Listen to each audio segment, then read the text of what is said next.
For 18 long years, the people of Israel lived under the crushing rule of Moab.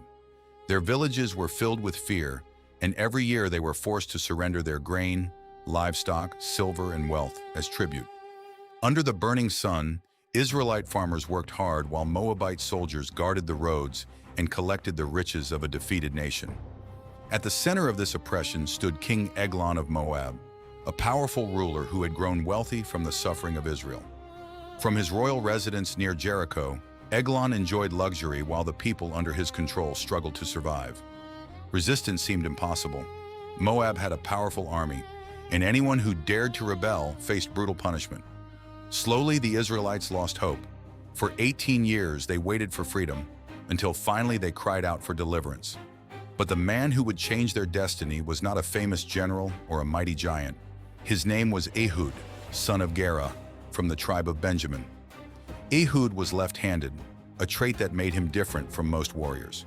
Yet what seemed unusual would soon become his greatest advantage. Ehud understood that sometimes a powerful enemy could not be defeated by strength alone. Sometimes victory required strategy, patience, courage, and the ability to do something the enemy would never expect. In secret, Ehud prepared for a dangerous mission. He made a double-edged short sword and concealed it beneath his clothing on his right thigh. Because Ehud was left-handed, he could reach across his body and quickly draw the hidden weapon. Every part of his plan depended on secrecy.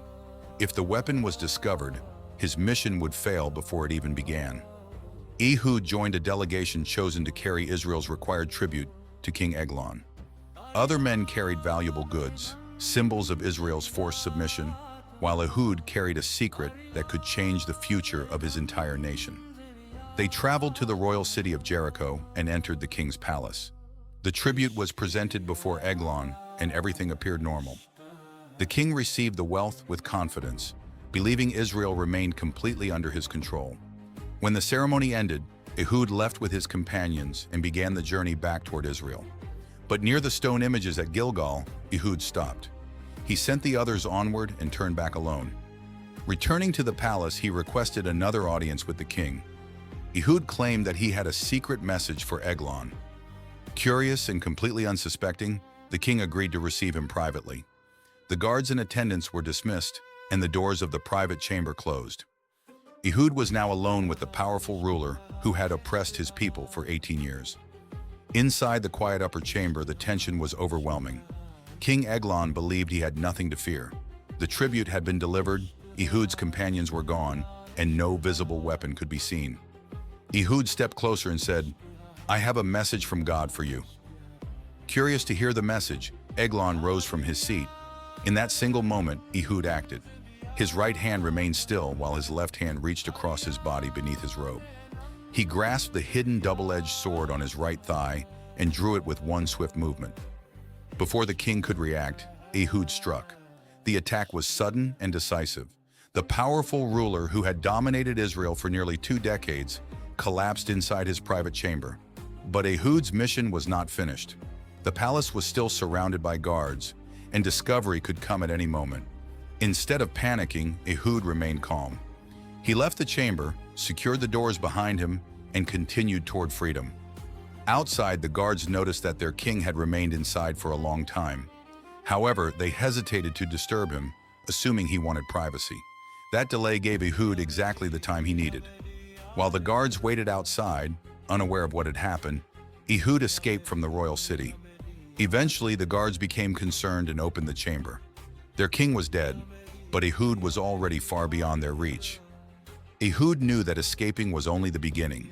The death of King Eglon had created confusion among the Moabites, and this was the opportunity Israel had been waiting for. Ehud traveled quickly to the hill country of Ephraim. Standing among the rugged hills, he lifted a shofar and blew the powerful ram's horn. Its sound echoed across the mountains, calling the people to gather. Israelite warriors answered the signal and came down from the hills to join him. For 18 years, they had lived under the rule of Moab. Now they had a chance to fight for their freedom. Ehud took command and led the men toward the strategic crossings of the Jordan River. These passages were vital because they controlled the movement of the Moabite forces.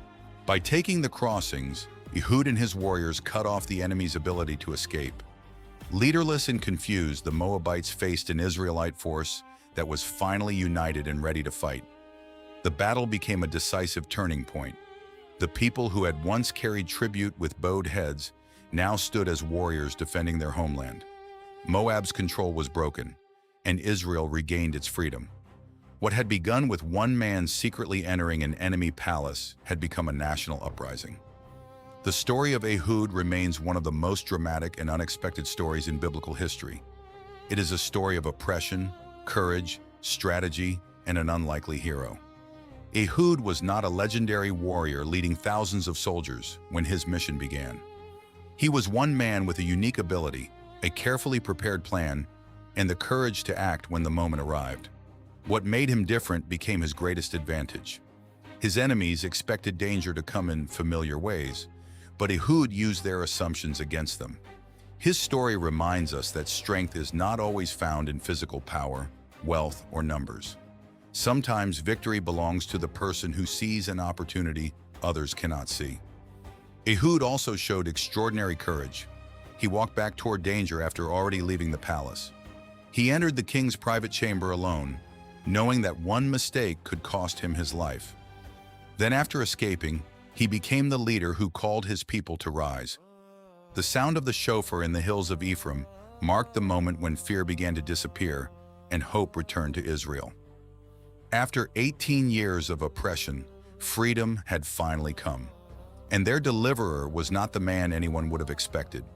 His name was Ehud, the left-handed warrior who used courage, strategy, and perfect timing to challenge a powerful kingdom and help lead his people from oppression to freedom.